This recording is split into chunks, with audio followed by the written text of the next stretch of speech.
lupakan, kan terkenang selama hidupku. Biarpun saya pergi jauh, tidak akan hilang dari kalbu. Tanahku yang ku cintai,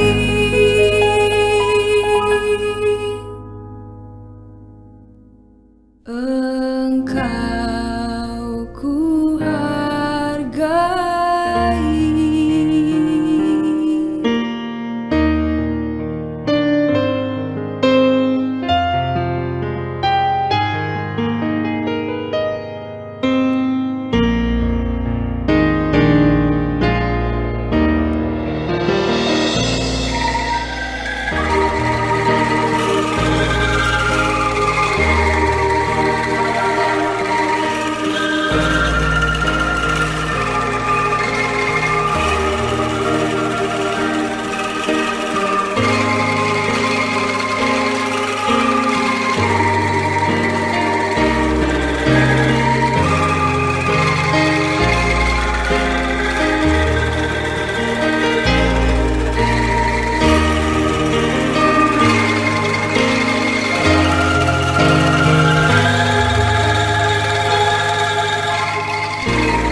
Tanah airku tidak ku lupakan,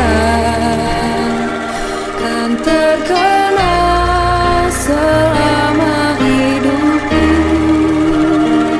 Biarpun saya pergi jauh, tidak akan hilang dari kalbu.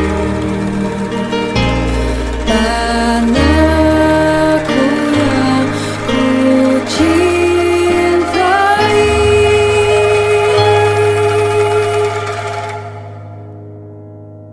engkau ku hargai. Yang memerah darah, yang memutih tulang, kerinduan untuk Indonesia tempatku berpulang. Sejati mengakar sejak saya lahir, semangat yang tak akan lekang hingga akhir. Indonesia hidup bernafas dalam geram tubuhku. Meski ke tanah seberang ku habisi waktu, tetap raga ini mengantar mimpi Ibu Pertiwi. Junjung naba baik, tinggi, tinggi. Walaupun banyak negeri ku jalani, yang masyhur permadi kata orang, tetapi kampung dan rumahku, di sanalah ku merasa senang. Tanahku tak ku lupakan,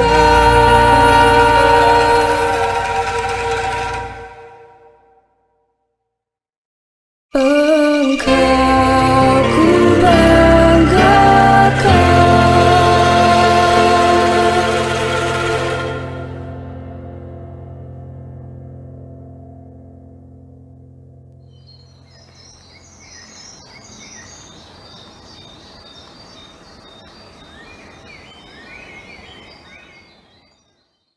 Baik, saya mulai ya Bapak Ibu. Terima kasih Bapak Ibu yang sudah join. Untuk mempersingkat durasi, kita langsung saja kita bahas tentang materi modul 1.4, yaitu modul terakhir dari pendidikan guru penggerak. Nah, materinya adalah tentang budaya positif. Nah, kali ini kita menyoroti tentang budaya positif yang ada di SMK Indra. Next, Bu Ica. Baik, Cak. Ya. Bapak Ibu, ini perkenalkan, ini saya masuk ke kelas B dan ini adalah Pak Mustaqim, ini adalah fasilitator saya, dan Mr. Adi Sulandani adalah pengajar praktek saya atau coach saya, dan saya sendiri adalah calon guru penggerak. Terima kasih. Next, Bu Ica. Hari ini atau kali ini saya akan langsung mengeksplorasi konsep budaya positif. Ada 6 yang akan kita bahas sore ini, yaitu yang pertama, perubahan paradigma, stimulus respon melawan teori, konsep. Nah, Bapak Ibu, yang pertama adalah, langsung saja Mbak Ica, ini tentang stimulus respon lawan teori kontrol. Next, Bu Ica. Bapak Ibu, bahwa sekarang ini ada perubahan paradigma, yaitu stimulus respon melawan teori kontrol. Nah, untuk membangun budaya positif yang ada di sekolah, sekolah perlu menyediakan lingkungan yang positif, aman dan nyaman, agar murid-murid mampu berpikir, bertindak, dan mencipta dengan merdeka, mandiri, dan bertanggung jawab.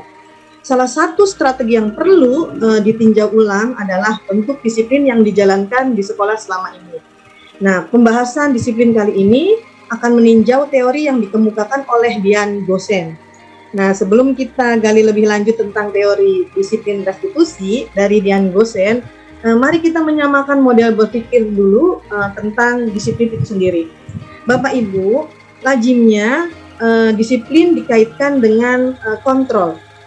Dalam hal ini, kontrol guru itu terhadap murid, gitu ya.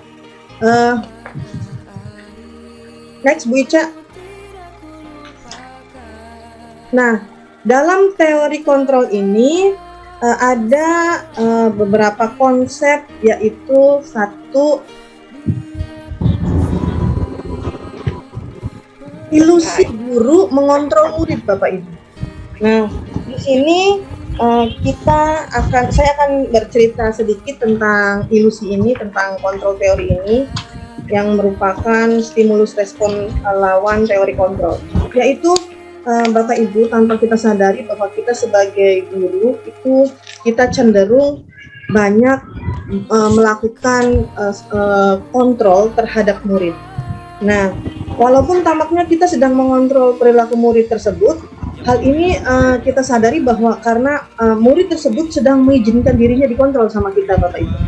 Nah, saat itu bentuk kontrol guru menjadi kebutuhan dasar yang dipilih oleh murid tersebut.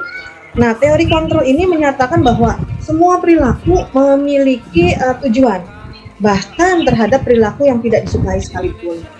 Nah, kemudian yang kedua, ilusi bahwa semua penguatan positif efektif dan bermanfaat. Nah, di dalam ilusi bahwa semua penguatan positif efektif dan bermanfaat, di sini penguatan positifnya atau bujukannya adalah bentuk-bentuk kontrol. Jadi ketika kita membujuk murid untuk melakukan hal baik atau melakukan perintah, itu merupakan bentuk-bentuk kontrol kita kepada murid. Yang ketiga, itu ilusi bahwa kritik dan membuat orang merasa bersalah dapat menguatkan karakter. Jadi di sini dengan menggunakan kritik dan rasa bersalah untuk mengontrol murid menuju pada identitas yang gagal, Bapak Ibu. Nah, mereka itu belajar untuk merasa buruk tentang diri mereka sendiri. Jadi ini adalah ilusi yang mengembangkan dialog diri yang negatif, Bapak Ibu. Kemudian yang keempat atau yang terakhir, ilusi bahwa orang dewasa memiliki hak untuk memaksa. Nah, kadang-kadang kita nggak sadar ya Bapak Ibu, ketika kita memberikan pengajaran, ada dalam proses belajar mengajar, kemudian kita merasa bahwa orang dewasa memiliki hak untuk memaksa anak-anak atau murid kita. Nah, ini bagian yang sering kita lakukan ya Bapak Ibu. Next, Bu Ica.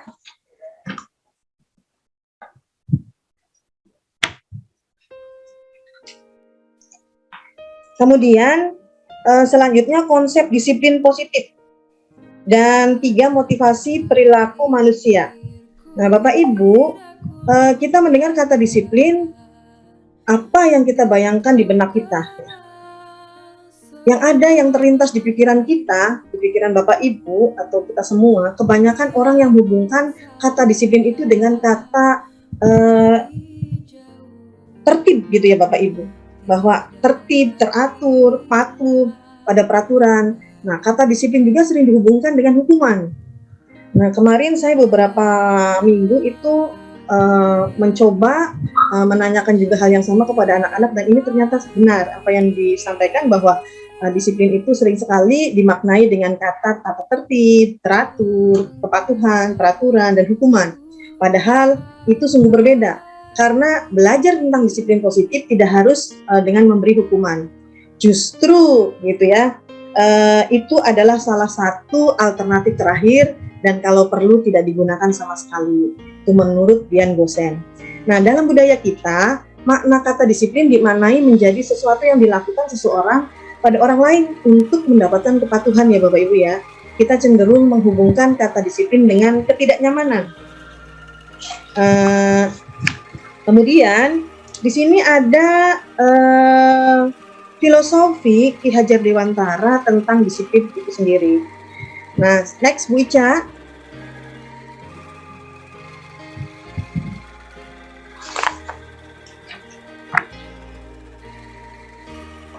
Bapak Ibu, menurut Bapak Pendidikan kita, Bapak Ki Hajar Dewantara, menyatakan bahwa di mana ada kemerdekaan, disitulah harus ada disiplin yang kuat. Nah, sungguh pun disiplin itu bersifat self-disiplin, yaitu kita sendiri yang mewajibkan kita dengan sekeras-kerasnya untuk mendisiplinkan diri kita, tetapi itu sama saja. Sebab jikalau kita tidak cakap melakukan self-disiplin, wajiblah penguasa lain mendisiplinkan diri kita. Nah, dan peraturan demikian itulah harus ada di dalam suasana yang merdeka. Nah, ternyata Bapak Ibu, gagasan Merdeka Belajar itu sebetulnya juga digagas oleh Bapak Pendidikan kita. Nah, ini dikutip dari Ki Hajar Dewantara, Pemikiran Konsepsi Keteladanan Sikap Merdeka dari cetakan kelima tahun 2013 halaman 470. Nah, di situ Ki Hajar Dewantara menyatakan bahwa untuk mencapai kemerdekaan atau dalam konteks pendidikan kita saat ini, untuk menciptakan murid yang merdeka, syarat utamanya adalah harus ada disiplin yang kuat. Nah, disiplin yang dimaksud adalah disiplin diri yang memiliki motivasi internal. Jadi, jika kita tidak memiliki motivasi internal, maka kita memerlukan pihak lain untuk mendisiplinkan diri kita, atau motivasi eksternal karena berasal dari luar, bukan dari dalam diri kita. Nah, adapun definisi dari kata merdeka, ini menurut Ki Hajar adalah mardika iku jawarnya no ramung lepasing pangreh ning uga kuat kuasa aman diri priyangga. Nah, kalau diartikan dalam bahasa Indonesia, merdeka itu artinya tidak hanya terlepas dari perintah, akan tetapi juga cakap buat memerintah diri sendiri. Jadi ternyata ini ada kecakapan atau karakter yang kuat gitu ya di dalam arti dari merdeka itu sendiri. Nah, dengan kata lain, seseorang yang memiliki disiplin diri berarti mereka bisa bertanggung jawab terhadap apa yang dilakukannya. Karena mereka mendasarkan tindakan mereka pada nilai-nilai kebajikan universal, Bapak Ibu. Nah, dalam hal ini Ki Hajar menyatakan pertanggungjawaban atau peran bordelek itulah selalu menjadi sisihannya hak atau kewajiban dari seseorang yang pegang kekuasaan atau pimpinan dalam umumnya. Artinya, tidak lain ialah orang tadi harus mempertanggungjawabkan dirinya serta tertibnya laku diri dari segala hak dan kewajibannya. Ini menurut Ki Hajar Dewantara. Nah, menurut Ki Hajar Dewantara, bahwa sebagai pendidik, tujuan kita adalah menciptakan anak-anak yang memiliki disiplin diri sehingga mereka bisa berperilaku dengan mengacu pada nilai-nilai kebajikan universal dan memiliki motivasi intrinsik, bukan ekstrinsik. Jadi motivasi dalam diri itu yang sangat diperlukan karena itu sebagai penguatan karakter. Next, Bu Ica. Nah, Bapak Ibu, ada 3 motivasi perilaku manusia. Nah, di sini saya angkat dari Diana Gosen yang merupakan ini adalah berasal sumbernya dari modul 1.4 pendidikan guru penggerak. Menurut Dian Gosen dalam bukunya Restructuring School Discipline menyatakan ada 3 alasan motivasi perilaku manusia. Yang pertama, untuk menghindari ketidaknyamanan atau hukuman. Nah, ini adalah tingkat terendah dari motivasi perilaku manusia. Biasanya orang yang motivasi perilakunya untuk menghindari hukuman atau ketidaknyamanan akan bertanya, apa yang akan terjadi apabila saya tidak melakukannya? Nah, sebenarnya mereka sedang menghindari permasalahan yang muncul dan berpengaruh pada mereka secara fisik, psikologi maupun tidak terpenuhinya kebutuhan mereka. Nah, bila mereka tidak melakukan tindakan tersebut. Yang kedua, untuk mendapatkan imbalan atau penghargaan dari orang lain. Jadi mereka berbuat disiplin itu karena untuk mendapatkan imbalan atau dihargai atau mendapatkan penghargaan atau pujian dari orang lain. Nah, ini satu tingkat di atas motivasi untuk menghindari ketidaknyamanan atau hukuman. Nah, di sini orang berperilaku untuk mendapatkan imbalan atau penghargaan dari orang lain. Nah, orang dengan motivasi ini biasanya akan bertanya, apa yang akan saya dapatkan apabila saya sudah melakukannya? Nah, seperti itu. Yang ketiga, untuk menjadi orang yang mereka inginkan dan menghargai diri sendiri dengan nilai-nilai yang mereka percaya. Nah, orang dengan motivasi ini akan bertanya, akan menjadi orang yang seperti apa bila saya melakukannya? Nah, jadi bahasanya seperti itu Bapak Ibu. Mereka akan melakukan sesuatu karena nilai-nilai yang mereka yakini dan hargai. Nah, dan mereka melakukannya karena mereka ingin menjadi orang yang melakukan nilai-nilai yang mereka yakini tersebut. Nah, ini adalah motivasi yang akan kita terapkan atau yang akan kita ajarkan kepada murid-murid kita, Bapak Ibu. Karena di antara 3 motivasi ini, yang ketiga inilah adalah motivasi yang paling baik. Nah, next Bu Ica. Nah, Bapak Ibu, singkatnya tujuan disiplin positif ini adalah menanamkan motivasi yang ketiga pada murid-murid kita, yaitu untuk menjadi orang yang mereka inginkan dan menghargai diri sendiri dengan nilai-nilai yang mereka percaya. Ketika murid-murid kita memiliki motivasi tersebut, mereka telah memiliki motivasi intrinsik yang berdampak jangka panjang. Nah, motivasi yang tidak akan terpengaruh pada adanya hukuman atau hadiah. Mereka akan tetap berperilaku baik dan berlandaskan nilai-nilai kebajikan karena mereka ingin menjadi orang yang menjunjung tinggi nilai-nilai yang mereka hargai. Nah, next Bu Ica. Selanjutnya, Bapak Ibu, yang ketiga adalah keyakinan kelas, hukuman dan penghargaan. Nah, di sini kenapa keyakinan kelas gitu ya? Kenapa bukan kesepakatan kelas? Nah, Bapak Ibu, setiap tindakan atau perilaku yang kita lakukan di dalam kelas dapat menentukan terciptanya sebuah lingkungan yang positif. Ya, kita yakin ya Bapak Ibu ya, perilaku warga kelas tersebut menjadi sebuah kebiasaan yang akhirnya membentuk sebuah budaya positif.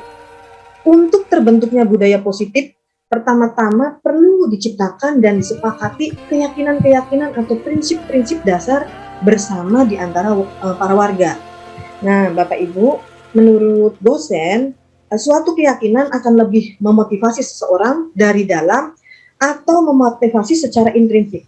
Seseorang akan lebih tergerak dan bersemangat untuk menjalankan keyakinannya daripada hanya sekedar mengikuti serangkaian peraturan murid-murid pun demikian. Mereka perlu mendengarkan dan mendalami sesuatu keyakinan daripada hanya mendengarkan peraturan-peraturan yang mengatur mereka harus berlaku begini ataupun begitu. Nah, salah satu kegiatan yang dapat dilakukan untuk memperdalam keyakinan kelas adalah mempelajari tanggung jawab setiap warga kelas. Nah, keyakinan bertanggung jawab serta hak seseorang adalah sesuatu yang diungkapkan oleh Ki Hajar Dewantara tentang menumbuhkan murid yang merdeka. Next, Bu Ica. Nah, Bapak Ibu, ini bentuk keyakinan kelas pembentukannya. Jadi tahapannya ini seperti ini. Yang pertama, keyakinan kelas itu bersifat lebih abstrak daripada peraturan. Jadi kalau peraturan itu kan cenderung konkret ya Bapak Ibu, langsung menukik. Nah, keyakinan kelas itu tidak seperti itu, tapi abstrak. Jadi seperti saling menghormati, saling menghargai. Nah, contoh keyakinan kelas seperti itu maknanya dalam sekali. Bisa jadi nanti diinterpretasikan bahwa ketika di kelas ada yang bicara, maka yang lain mendengarkan dan tidak bicara. Nah, itu kan makna halus dari diam. Nah, seperti itu. Kemudian yang kedua, keyakinan kelas berupa pernyataan-pernyataan universal. Artinya yang bisa dipahami bukan hanya oleh kelas itu, tapi oleh seluruh warga sekolah. Yang ketiga, pernyataan keyakinan kelas senantiasa dibuat dalam bentuk positif. Jadi kata-katanya dirangkai sepositif mungkin. Dan yang keempat, keyakinan kelas hendaknya tidak terlalu banyak, sehingga mudah diingat dan dipahami oleh semua warga kelas. Yang kelima, keyakinan kelas sebaiknya sesuatu yang dapat diterapkan di lingkungan tersebut. Yang keenam, semua warga kelas hendaknya ikut berkontribusi dalam pembuatan keyakinan kelas dan kegiatan-kegiatan curah pendapat. Yang ketujuh, bersedia meninjau kembali keyakinan kelas dari waktu ke waktu. Artinya tidak saklek. Jadi keyakinan kelas itu kita yang bikin, kita juga nanti yang akan memperbaiki apabila itu dianggap sudah tidak sesuai lagi dengan perkembangan kelas. Next, Bu Ica. Nah, selanjutnya hukuman. Dalam menjalankan peraturan ataupun keyakinan kelas, bila mana ada suatu pelanggaran, tentunya Bapak Ibu ya, sesuatu itu akan terjadi. Untuk itu kita perlu meninjau ulang penerapan penegakan peraturan atau keyakinan kelas selama ini, gitu ya. Penerapan terhadap suatu pelanggaran bisa dalam bentuk hukuman atau sanksi atau berupa restitusi. Nah, nanti tentang restitusi ini akan dibahas di yang nomor 6. Kemudian pemahaman konsekuensi adalah bahwa setiap tindakan atau perbuatan pasti akan berkonsekuensi baik atau kurang baik. Ini kita yakini bersama Bapak Ibu ya, bahwa setiap perbuatan pasti akan ada dampak baik dan tidak baik, gitu ya. Nah, disiplin merupakan identitas berhasil atau sukses dan hukuman merupakan identitas yang gagal. Bapak Ibu, disiplin di sini terbagi menjadi dua bagian, yaitu disiplin dengan sanksi atau konsekuensi dan disiplin dengan restitusi. Nah, hukuman bersifat satu arah dari pihak guru yang memberikan, dan murid hanya menerima suatu hukuman tanpa suatu diskusi atau pengarahan dari pihak guru, baik sebelum atau sesudahnya. Nah, ini paradigma lama. Kemudian hukuman diberikan bisa berupa fisik maupun verbal, dan murid disakiti oleh suatu perbuatan atau kata-kata. Jadi ini dulu begitu ya Bapak Ibu ya. Mudah-mudahan nanti setelah kita belajar konsep Hajar Dewantara ini tidak begitu lagi. Sementara disiplin dengan bentuk sanksi atau konsekuensi ini sudah terencana atau sudah disepakati. Seperti tadi bikin keyakinan kelas, kemudian keyakinan itu akan disepakati menjadi keyakinan sekolah. Nah, sudah dibahas dan setuju oleh murid dan guru. Nah, ini biasanya pembentukan sanksi atau konsekuensi dibentuk oleh pihak guru atau sekolah, dan murid sudah mengetahui sanksi atau konsekuensi yang akan diterima. Nah, pada sanksi atau konsekuensi murid tetap dibuat tidak nyaman untuk jangka waktu pendek. Nah, ini juga masih paradigma yang lama ya. Jadi konsekuensi atau sanksi biasanya diberikan berdasarkan suatu pengukuran. Misalnya, setelah 3 kali ditegur di kelas oleh guru karena tugasnya belum selesai atau pelanggaran yang lain atau maka murid akan kehilangan waktu untuk bermain dan harus menyelesaikan tugas karena ketertinggalannya. Nah, peraturan ini sudah diketahui oleh murid dan diketahui sebelumnya. Nah, guru senantiasa perlu memonitor murid. Next, Bu Ica. Yang selanjutnya adalah penghargaan. Menurut Alficon, ini dalam Punish by Reward, wawancara ASCD Annual Conference mengemukakan baik penghargaan maupun hukuman adalah cara-cara mengontrol perilaku seseorang yang menghancurkan potensi untuk pembelajaran yang sesungguhnya. Nah, menurut Kohn, secara ideal, tindakan belajar itu sendiri adalah penghargaan sesungguhnya. Jadi menurut Kohn itu tindakan kita memberikan proses pembelajaran itu adalah penghargaan buat anak-anak kita, Bapak Ibu. Selanjutnya Kohn juga mengemukakan beberapa alasan mengapa penghargaan justru sama seperti menghukum seseorang. Di sini ada beberapa hal gitu yang akan disampaikan, yaitu pengaruh jangka pendek dan jangka panjang. Kemudian penghargaan juga dianggap tidak efektif, penghargaan merusak hubungan, penghargaan mengurangi ketepatan, dan penghargaan menghukum. Materinya nanti saya share ya. Next, Bu Ica. Bapak Ibu, disiplin positif itu diterapkan harus berasal dari dalam diri yang dibentuk melalui kesepakatan kelas, sehingga kebiasaan tersebut akan menjadi budaya positif di sekolah. Selanjutnya, materi yang keempat yaitu tentang kebutuhan dasar manusia. Nah, Bapak Ibu, ada 5 kebutuhan dasar manusia. Yang pertama yaitu kita sebagai manusia itu mempunyai kebutuhan untuk bertahan hidup atau survival, gitu ya. Bagaimana dimanapun kita berada, kita butuh untuk bertahan hidup. Yang kedua, ini ada kebutuhan cinta dan kasih sayang, yaitu love and belonging. Semua orang ya Bapak Ibu ya, kita tuh pengen disayang dan dicintai gitu ya. Yang ketiga itu kebebasan, yaitu kebutuhan untuk freedom atau untuk bebas. Yang keempat, kebutuhan kesatuan. Yang kelima, kebutuhan untuk berkuasa atau kekuasaan atau mempunyai power. Baik Bapak Ibu, penjelasannya nanti kita bisa sharing setelah ada tanya jawab. Kemudian yang kelima adalah posisi kontrol. Nah Bapak Ibu, menurut modul budaya positif ini yang saya pelajari, ini Dian Gosen juga memberikan pendekatan restitusi yang disebut dengan 5 posisi kontrol. Nah Dian Gosen dalam bukunya Restitution Restoration Discipline mengemukakan bahwa perlu meninjau kembali menerapkan disiplin di dalam kelas kita selama ini. Nah, dalam menerapkan disiplin yang berpihak pada murid, ini ada 5 posisi kontrol yang dapat dilakukan oleh kita sebagai guru. Yang pertama, posisi kontrol sebagai penghukum. Yang kedua, itu posisi kontrol sebagai membuat orang merasa bersalah. Yang ketiga, posisi kontrol sebagai teman. Yang keempat, posisi kontrol sebagai pemantau. Dan yang kelima, posisi kontrol sebagai manajer. Bapak Ibu, izinkan saya membacakan penjelasan tentang posisi kontrol sebagai penghukum. Nah, seseorang penghukum bisa menggunakan hukuman fisik maupun verbal. Nah, orang-orang yang menjalankan posisi penghukum senantiasa mengatakan bahwa sekolah memerlukan sistem atau alat yang dapat lebih menekan murid-murid lebih dalam lagi. Biasanya guru-guru yang menerapkan posisi penghukum akan berkata, patuhi aturan saya, atau awas, kamu selalu saja salah. Selalu, pasti selalu terakhir salah. Nah, guru seperti ini senantiasa percaya hanya ada satu cara agar pembelajaran bisa berhasil, yaitu cara dia. Kita mah enggak ya Bapak Ibu ya. Yang kedua, posisi kontrol pembuat orang merasa bersalah. Nah, pada posisi ini biasanya guru akan bersuara lebih lembut.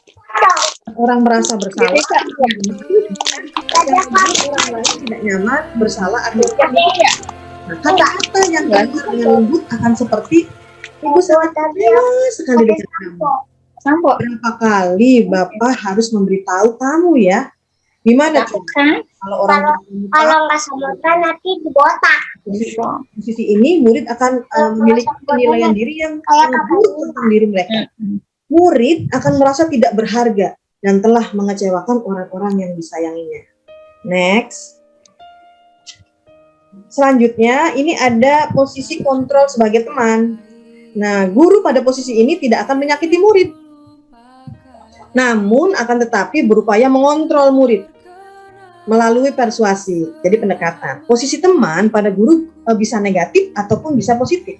Nah, positif di sini berupa hubungan baik yang terjalin antara guru dan murid. Nah, guru di posisi teman menggunakan hubungan baik dan humor untuk mempengaruhi seseorang. Mereka akan berkata, ayo bantulah demi Bapak ya. Ayo ingat, tidak bantuan Bapak selama ini. Ya sudah, kali ini tidak apa-apa. Nanti Ibu bantu bereskan ya. Nah, hal negatif dari posisi teman adalah bila suatu saat guru tersebut tidak membantu, maka murid akan kecewa dan berkata, saya pikir Bapak atau Ibu teman saya. Nah, murid biasanya merasa kecewa, dikecewakan, dan tidak mau lagi berusaha. Hal ini mungkin timbul adalah murid hanya akan bertindak untuk guru tertentu dan tidak untuk guru lainnya. Murid akan sangat ketergantungan pada guru tersebut. Yang terakhir, posisi kontrol, yang keempat maksudnya, posisi kontrol monitor atau pemantau. Nah, memonitor berarti mengawasi. Nah, pada saat ini kita mengawasi atau kita bertanggung jawab atas perilaku orang-orang yang kita awasi. Posisi pemantau berdasarkan pada peraturan-peraturan dan konsekuensi ini biasanya memisahkan hubungan pribadi kita dengan murid. Sebagai seseorang yang menjalankan posisi pemantau, biasanya pertanyaan yang diajukan adalah peraturannya apa? Apa yang telah kamu lakukan? Sanksi dan konsekuensinya apa? Nah, seorang pemantau sangat mengandalkan perhitungan, catatan, data yang dapat digunakan sebagai bukti atas perilaku seseorang. Posisi ini akan menggunakan stiker, slip catatan atau daftar cek. Nah, posisi monitor sendiri berawal dari teori stimulus respon ya Bapak Ibu. Selanjutnya yang kelima adalah posisi kontrol. Manajer. Nah, posisi terakhir atau manajer adalah posisi mentor di mana guru berbuat sesuatu bersama dengan murid. Nah, mempersilahkan murid mempertanggungjawabkan perilakunya, mendukung murid agar dapat menemukan solusi atas permasalahannya sendiri.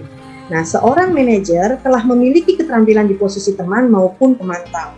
Dengan demikian, bisa jadi di waktu-waktu tertentu kembali kepada kedua posisi tersebut yang diperlukan. Gitu. Nah, namun apabila murid-murid kita menjadi manusia merdeka, mandiri dan bertanggung jawab, maka kita perlu mengacu kepada restitusi yang dapat menjadikan murid kita seorang manajer bagi dirinya sendiri. Nah, di manajer ini, murid diajak untuk menganalisis kebutuhan dirinya. Jadi, apa kebutuhan dirinya? Jadi, mereka itu bisa reflektif terhadap dirinya maupun kebutuhan orang lain. Nah, di sini penekanannya bukan pada kemampuan membuat konsekuensi, namun dapat berkolaborasi dengan murid bagaimana memperbaiki kesalahan yang ada. Nah, seorang manajer biasanya akan berkata, apa yang kita yakini dari keyakinan kelas, apakah kamu meyakininya? Jika kamu meyakininya, apakah kamu bersedia memperbaikinya? Jika kamu memperbaiki ini, hal ini menunjukkan apa tentang dirimu? Apa rencana kamu untuk memperbaiki hal ini? Nah, tugas seorang manajer bukan untuk mengatur, kita membimbing murid untuk dapat mengatur dirinya. Dengan memisahkan murid dari kelompoknya, mengembalikan murid tersebut ke kelompoknya dengan baik dan kuat, dengan memiliki karakter. Oke, ini terakhir tentang restitusi. Apa sih restitusi itu? Nah, Bapak Ibu, restitusi adalah proses menciptakan kondisi bagi murid untuk memperbaiki kesalahan mereka. Jadi, mereka bisa kembali pada kelompok mereka dengan karakter yang menurut pendapat dosen. Ciri-ciri restitusi ini ada 9 Bapak Ibu. Restitusi bukan menembus kesalahan, namun untuk belajar dari kesalahan. Yang kedua, restitusi memperbaiki hubungan. Yang ketiga, restitusi adalah tawaran, bukan paksaan. Yang keempat, restitusi menuntun untuk melihat ke dalam diri. Yang kelima, restitusi mencari kebutuhan dasar. Yang keenam, restitusi diri. Yang ketujuh, restitusi penguatan. Yang kedelapan, restitusi fokus pada solusi. Dan yang kesembilan, restitusi mengembalikan pada kelompok. Nah, Bapak Ibu, ada teori segitiga restitusi. Dalam restitusi diri murid belajar untuk mengubah kebiasaan dari kecenderungan untuk mengomentari orang lain menjadi mengomentari diri sendiri. Nah, ada 3 strategi dari restitusi. Yaitu yang pertama, menstabilkan identitas, yang kedua, validasi tindakan yang salah, yang ketiga, menanyakan keyakinan dirinya. Nah, Bapak Ibu, kesimpulannya adalah bahwa dalam modul 1.4 ini, dalam menerapkan disiplin tidak harus melalui hukuman. Nah, kita harus merubah paradigma bahwa disiplin identik dengan hukuman. Tetapi melaksanakan disiplin harus muncul dari diri mereka sendiri secara universal dengan menerapkan nilai-nilai kebajikan atau nilai-nilai baik, sehingga motivasi intrinsik untuk melaksanakan disiplin bukan ekstrinsik. Namun semua perilaku baik atau tidak baik yang dilakukan tentu memiliki kebutuhan. Oleh karena itu, melalui pendekatan restitusi, yaitu dengan menerapkan keyakinan yang dibangun, maka disiplin positif tersebut akan menjadi budaya positif.